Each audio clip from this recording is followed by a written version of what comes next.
अपनी विभिन्न मांगों के समर्थन में आज ऑल इंडिया डीवाईओ की तरफ से आसनसोल रेलवे डिवीजन के डीआरएम को ज्ञापन सौंपा गया। इससे पहले संगठन की तरफ से कार्यालय के सामने विरोध प्रदर्शन किया गया। इस बारे में पत्रकारों को जानकारी देते हुए संगठन के पश्चिम बर्धमान जिले के अध्यक्ष स्वपन मुंशी ने बताया कि आज पूरे भारत के साथ साथ आसनसोल रेलवे डिवीजन के डीआरएम को उनके संगठन की तरफ से ज्ञापन दिया जा रहा है।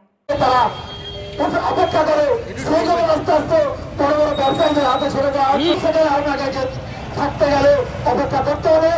শিল্পপতিদের কর্পোরেট হাউসদের তারা প্রায় ডাল খয়রাতি করে দিচ্ছে। এই তীব্র প্রতিবাদ আমরা করছি। বন্ধুগণ, ভারত সরকারের হয়ে আপনারা জানেন যে এটা আমাদের ঘোষিত কর্মসূচি।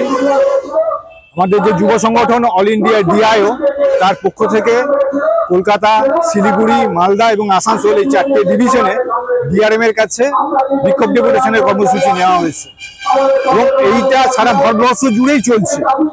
আমরা যে দাবিগুলো তুলেছি সেগুলো হচ্ছে যে রেলের লক্ষ লক্ষ শূন্য পদ খালি পড়ে রয়েছে, নিয়োগ হচ্ছে না, ফলে অবিলম্বে নিয়োগ করতে হবে।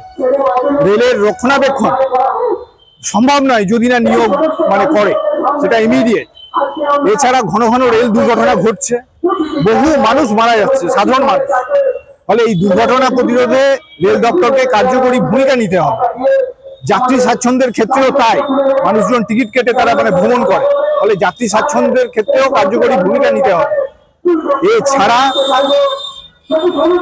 বন্দে ভারতের মতো ট্রেনের সংখ্যা বাড়াচ্ছে, সেই ট্রেনের ভাড়া 5 গুণ 7 গুণ। সাধারণ মানুষের পক্ষে বন্দে ভারতে ভ্রমণ করা সম্ভব না।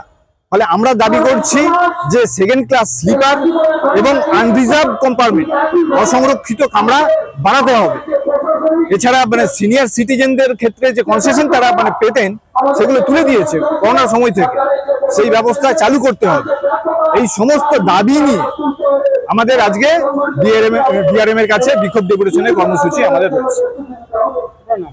আমার নাম স্বপন মুন্সি, পশ্চিম বর্ধমান জেলার ऑल इंडिया डीआईओ सभापति। आसनसोल से बीजू मंडल की रिपोर्ट, पीबीटीवी न्यूज। नियमित अपडेट एवं दुनिया भर की ताज़ा खबरों के लिए हमारे फेसबुक पेज को फॉलो एवं यूट्यूब चैनल को सब्सक्राइब करें।